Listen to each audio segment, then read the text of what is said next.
Numbers chapter 16. Korah, Dathan, and Abiram. Korah, son of Izhar, the son of Kohath, the son of Levi, and certain Reubenites, Dathan and Abiram, sons of Eliab, and On, son of Peleth, became insolent and rose up against Moses.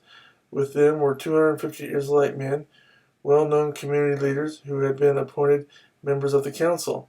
They came as a group to oppose Moses and Aaron and said to them, "You have gone too far. The whole community is holy, every one of them, and the Lord is with them. Why then do you set yourselves above the Lord's assembly?" When Moses heard this, he fell face down. Then he said to Korah and all his followers, "In the morning the Lord will show who belongs to him and who is holy, and he will have that person come near him. The man he chooses he will cause to come near him. You, Korah, and all your followers are to do this. Take censers, and tomorrow put fire and incense in them before the Lord. The man the Lord chooses will be the one who is holy. You Levites have gone too far."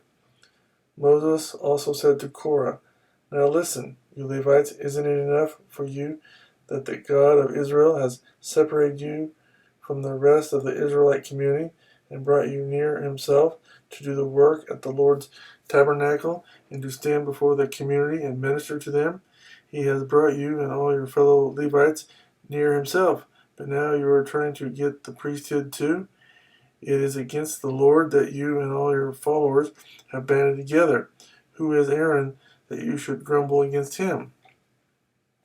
Then Moses summoned Dathan and Abiram, the sons of Eliab, but they said, "We will not come. Isn't it enough that you have brought us up out of the land flowing with milk and honey to kill us in the desert, and now you also want to lord it over us?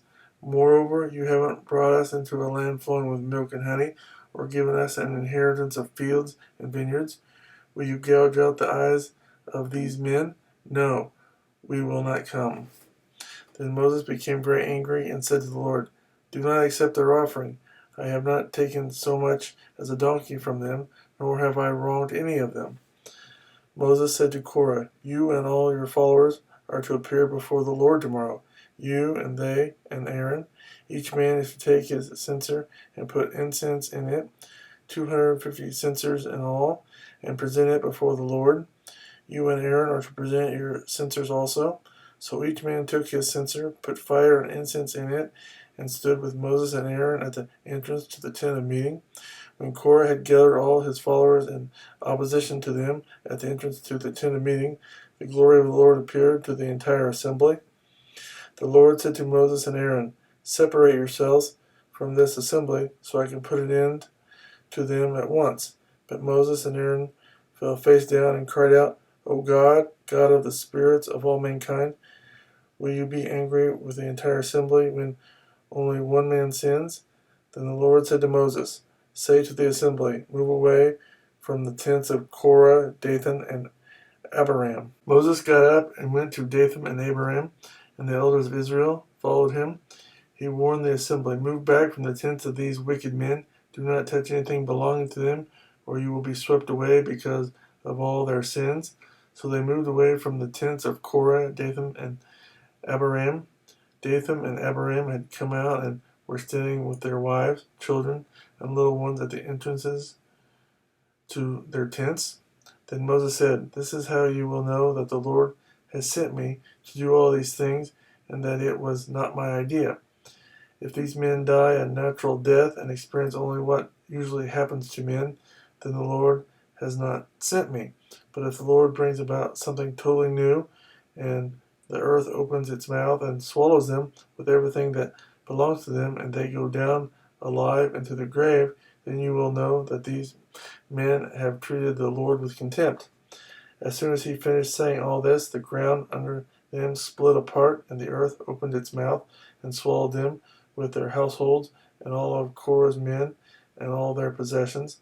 They went down alive into the grave with everything they owned. The earth closed over them, and they perished and were gone from the community. At their cries, all the Israelites around them fled, shouting, "The earth is going to swallow us too." And fire came out from the Lord and consumed the 250 men who were offering the incense.